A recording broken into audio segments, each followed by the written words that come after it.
भाई हो वो तो सबसे हार्ड तो हो गया तुम बेकार में है कली में उलझल बानी और सबसे मस्त मालते हो दे बिया आई ज्यादा भूखतो भी है डरो लागता आई पा ओकरा सोलो को ही सब होती है अच्छा ना होता दे करे का बोला मत नहीं अरे चिंग चांग कांग पो चिंग चांग ची ची चिंग चांग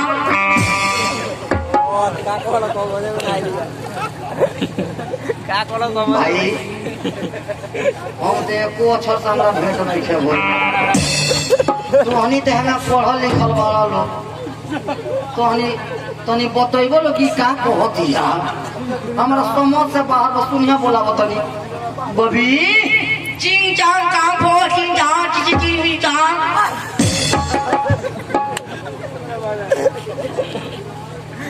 आई बा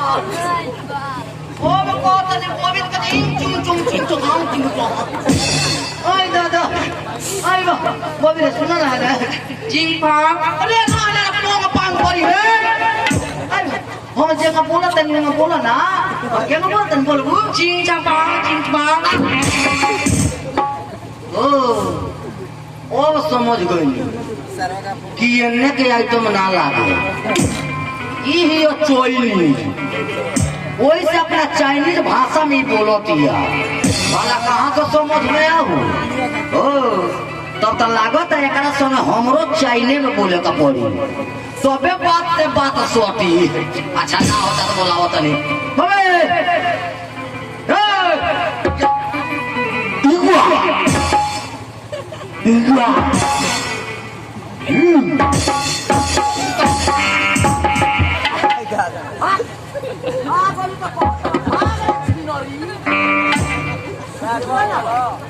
दादा हो दादा हम कहत नहीं कि चाइनीज आइटम ये है ते केस बाय पर अरे आवा तो हमर लगे आके कहत चिंग चुंग चिंग हड़का दे हम जीरो आड़ बोल खाने बुझो तरू कि ना हो तो मियां जे तू के ना हो गइल बच जे करे के लई नहीं आवत नहीं तो ने आके लागत से दूसरे भाषा में बोले अच्छा जाए दो 3 गो रिजेक्ट भइली सो ओभन ते औरी होइयो सो औरी चल के देखत नहीं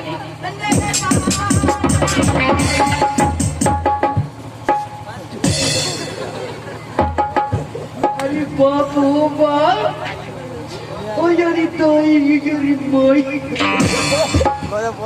वो तो है तो सब है पच का चाहे बारी से सबसे उड़े भी आइटम तो माल हो दे बात ओहो ऊपरे ऊपरे दीवाना रमी हो ओ देख रहे आँख न देखो ओ लगे से देखला में सांप हो जाता गेहूं में सांप के आँख हो भाई हो वो सब रिजेक्ट पारी से लेकिन एकरा पे हम दीवाना हो गइल बानी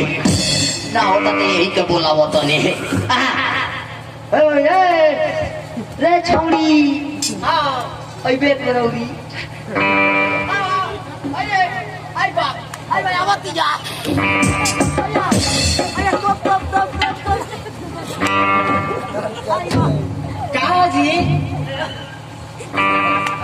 का भाई ए हां जाना तो तारा काहेला बोलौनी हो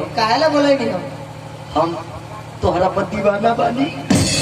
ई कहिया से जी ओहिया हां ओबे देखनी ओबे तारा सामा प्यार हो गइल बा ओबे देखनी ओबे हमरा से प्यार हो